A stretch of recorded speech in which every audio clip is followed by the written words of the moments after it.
someone who's affected by pancreatic cancer? Okay, not that many. But when I was in 7th grade, my uncle was diagnosed with pancreatic cancer. He's my dad's oldest brother, and it was kind of a big shock to our family. He's the reason why we all moved out to California and we all live out here. To be honest, I didn't know much about pancreatic cancer or the survival rate for it, so I knew that it wasn't a good thing that he had cancer, but I didn't know what was going to happen. So about a year after he was diagnosed, that's when he passed away. But the survival rate of 5 years for pancreatic cancer is only 7%. So people who are diagnosed with pancreatic cancer, their lives and their families' lives are going to change so quickly. So it's really important that we find better treatments for this. So with that, today I'm going to be talking about the problem with pancreatic cancer, some possible solutions, and then the outcome.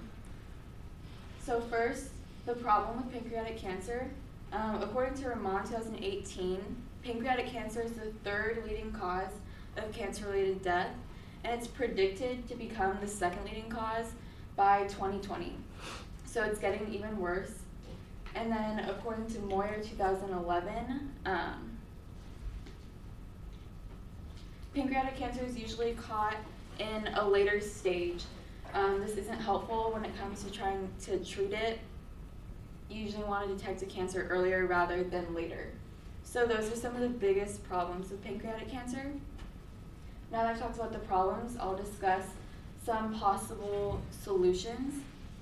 So according to Charity Navigator 2018, the charity that I found was the Pancreatic Cancer Action Network, and they were founded in 1999. They're a nationwide network of people, and they just have funds that help to find treatments. They also try to give patients support and hope to both patients and their families.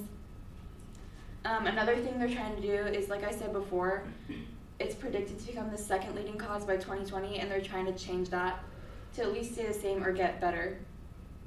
And then according to the Pancreatic Cancer Action Network on their website, their goal is just fighting the world's toughest cancer. So those are some possible solutions that they have. Now I will talk about some outcomes. According to Zhang 2018, research for treatments for pancreatic cancer have progressed rather slowly over the past decade. But according to the American Cancer Society, they have done or tried some things. One thing that they focused on was looking into genes and why they change into cancer. They've also tried some tests, like blood tests, trying to find proteins that will help detect the cancer earlier rather than later.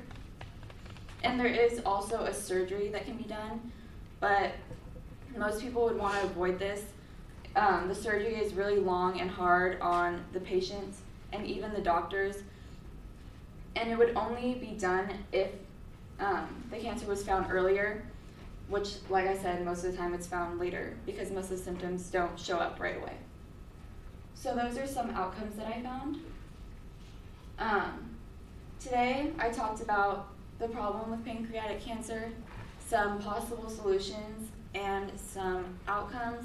Like I said, if a person is diagnosed with pancreatic cancer, their life is going to change so quickly, and so is their family's lives, so it's important to find better treatments for this. If you wanted more information, I recommend visiting pancan.org. That's the website for the charity that I found. They have more information on the cancer itself and also ways that you could help. Thank you.